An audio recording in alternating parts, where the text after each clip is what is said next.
How's it going, everyone? My name is Marty, and I thought I'd do a little video about this guitar that I made right here. This is a Precision Guitar Kits X model, which I completed a few months ago, and I'd like to just tell you a little bit about the process of how I did it, and in case anybody else out there wants to tackle one of these projects.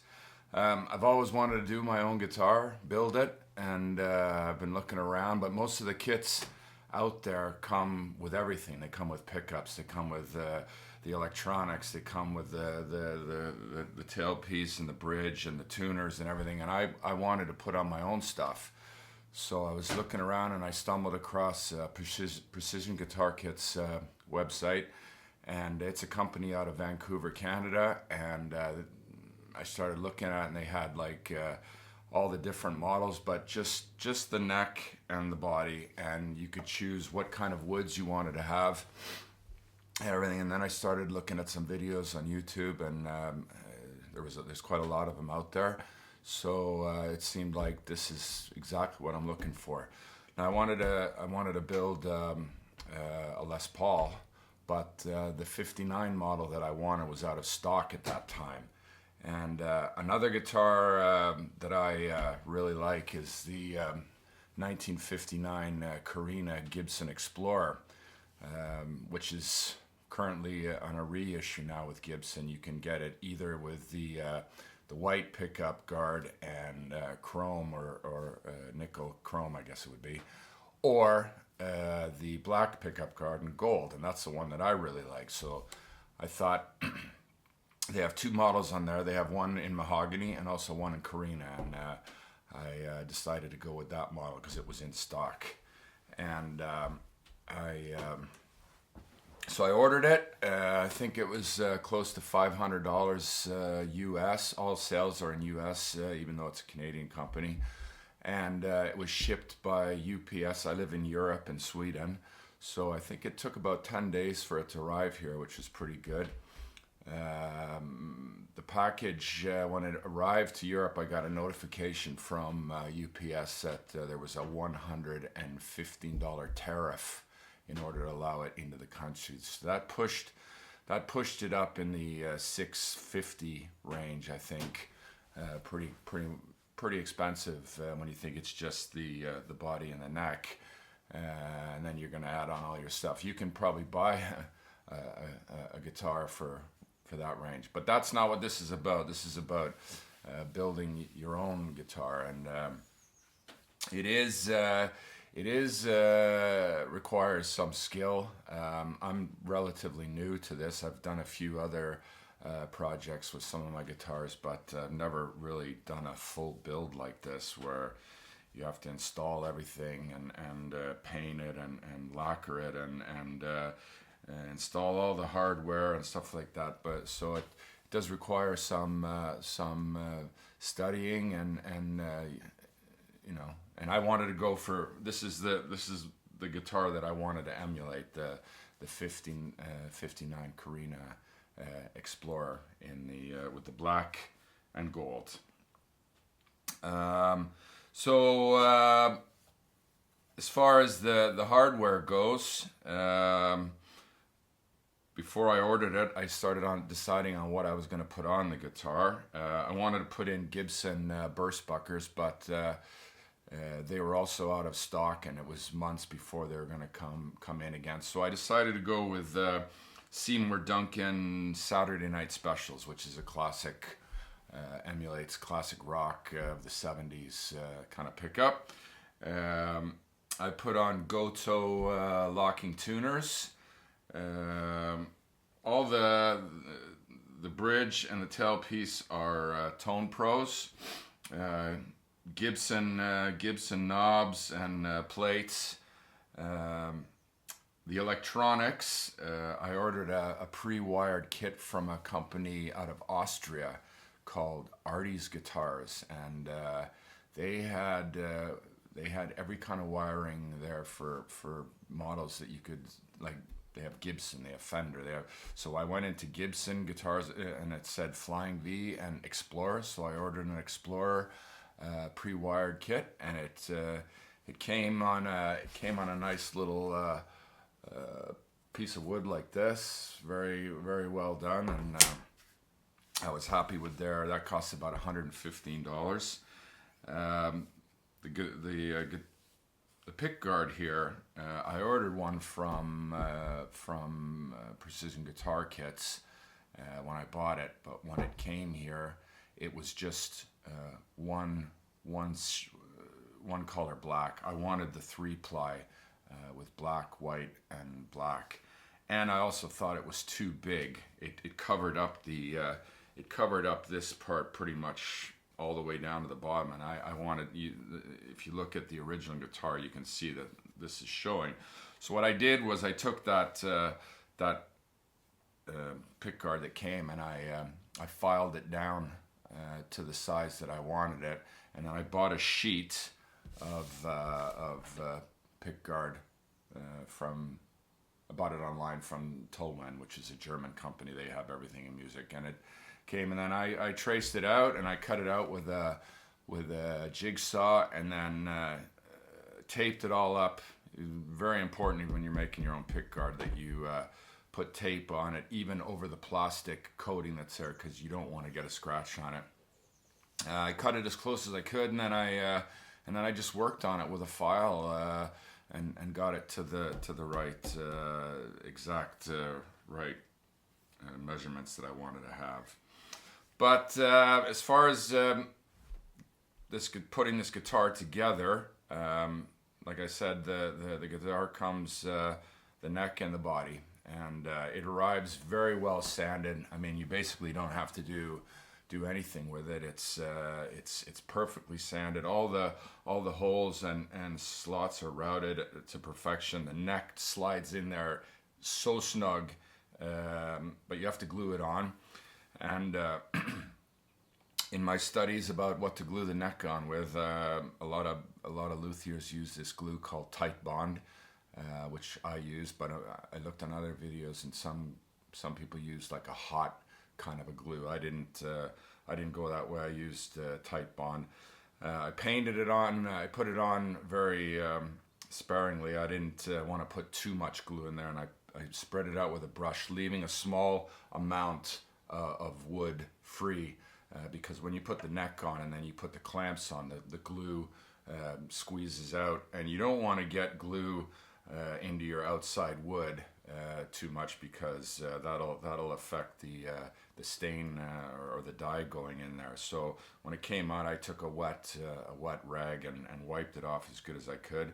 I put on 3 clamps using first having a small piece of wood on both sides. Clamped her down for 24 hours, and the neck was set. Next process was getting this color here. I was going for this, it's sort of like an amber yellow, and I used water-based powder dyes. In the United States, they have different makes. Like one is called Keddy, I think, and I couldn't get those over here. But they have a Swedish brand called Herdins, which is same thing. You buy little packages. They have all kinds of different colors. I bought mahogany, dark mahogany, yellow, red, antique oak, to name a few, just because I thought I'd be mixing it around, trying it out. And you just have a little cup of water, and you put in a certain amount of this powder, and you mix it up, and then you try it on a piece of plain wood and see what it looks like. And if it's too light, then you add more. I tried all kinds of different variations until I was happy with the color I had. But first, if you can see here, the grain, you can see how it's dark in the grain. So what I did first was I put on this dark mahogany color over the entire guitar in order for that to sink into the grain. And then I sanded it down flat again.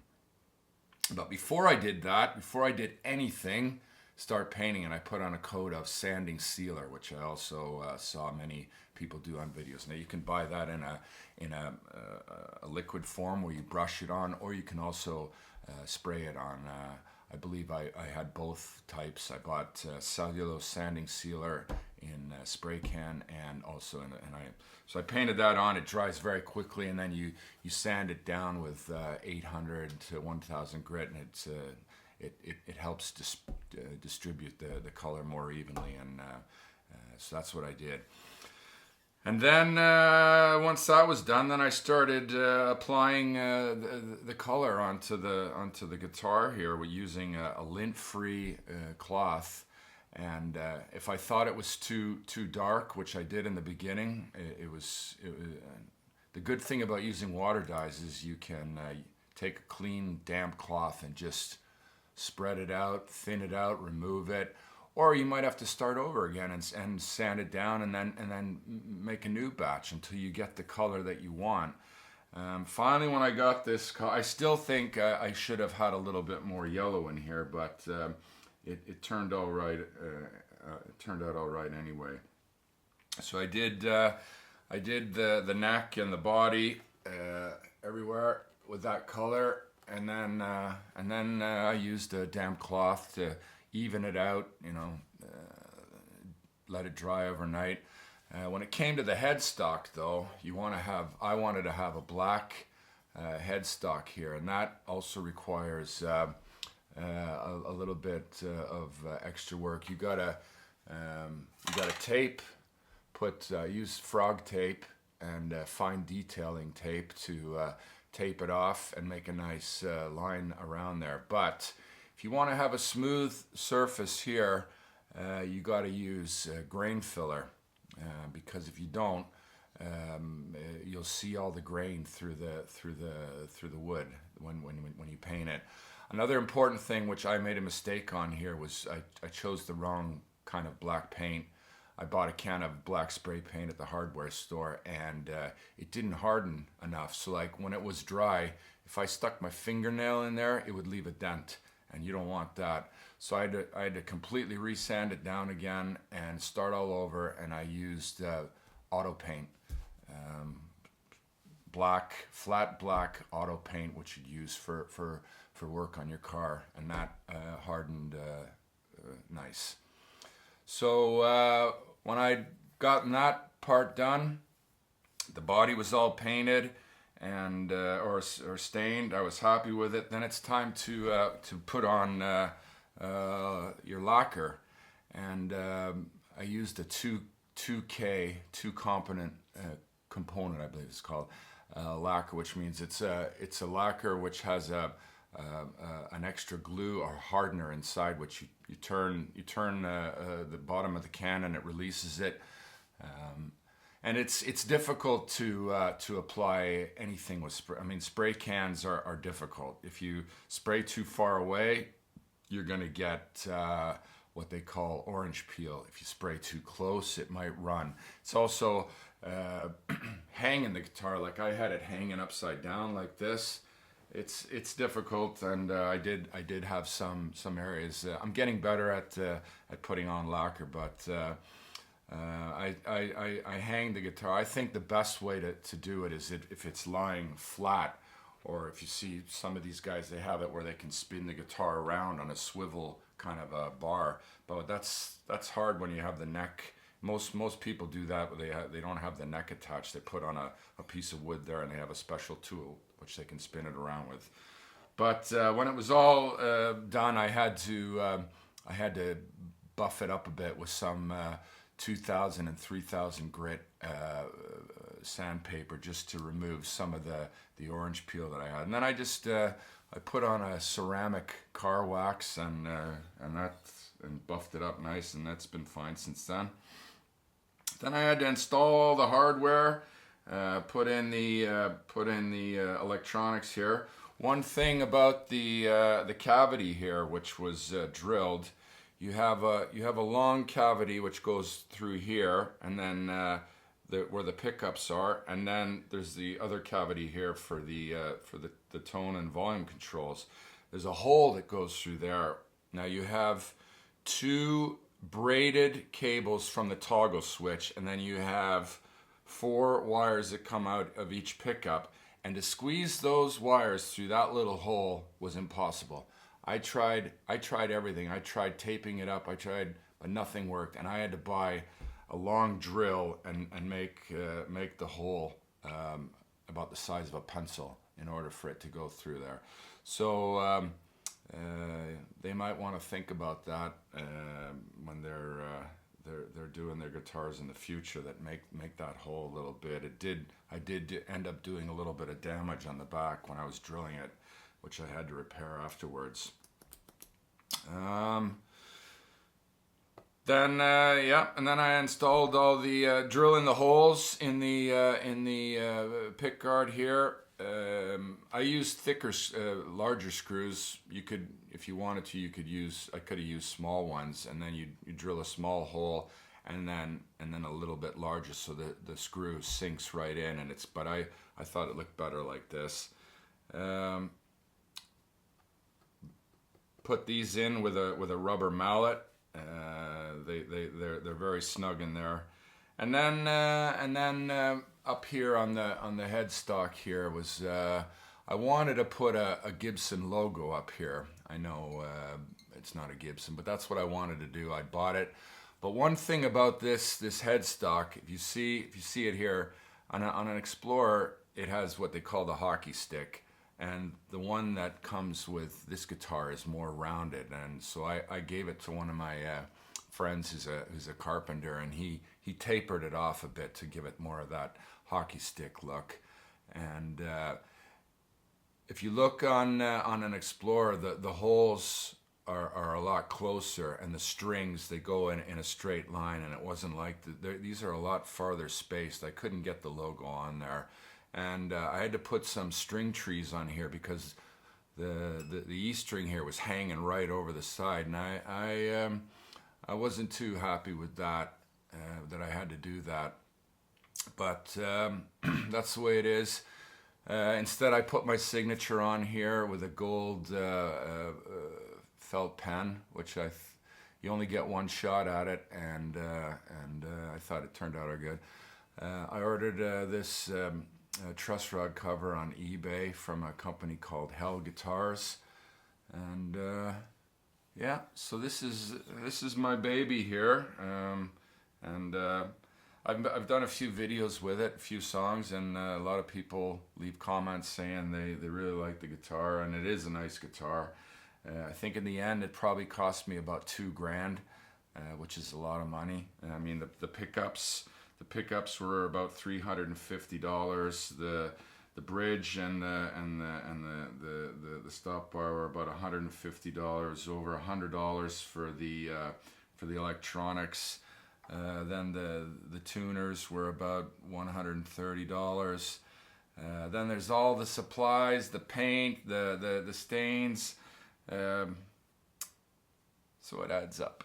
Yes, it does.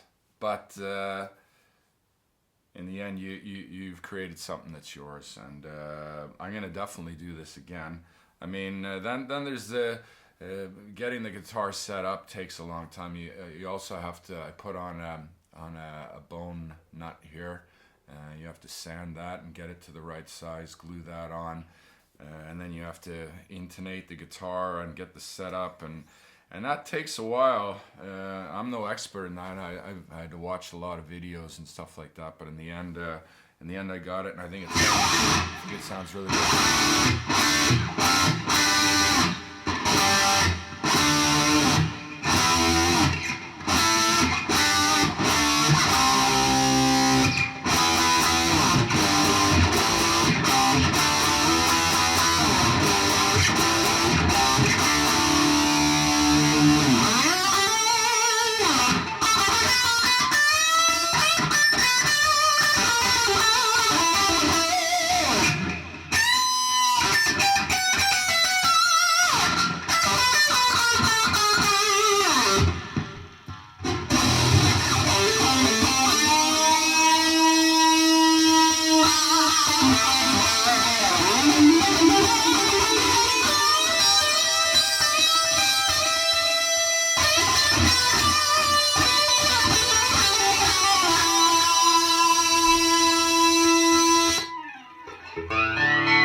that's it.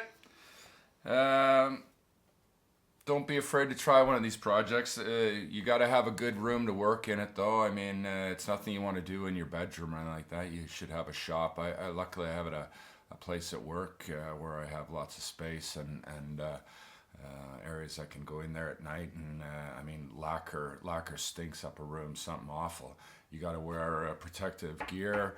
You got to have all the proper sanding. I used like a round sander where with sort of Velcro sanding paper that you could put on and take off. Different grits. I used everywhere from 350, 450, 800, 1000, 2000, 3000. I think the next project I'm gonna do, I want to do a Firebird, like a classic Firebird in the from the Johnny Winter kind of type there, or one that Tom Petty used or something like that, or Leonard Skinner, Alan Collins.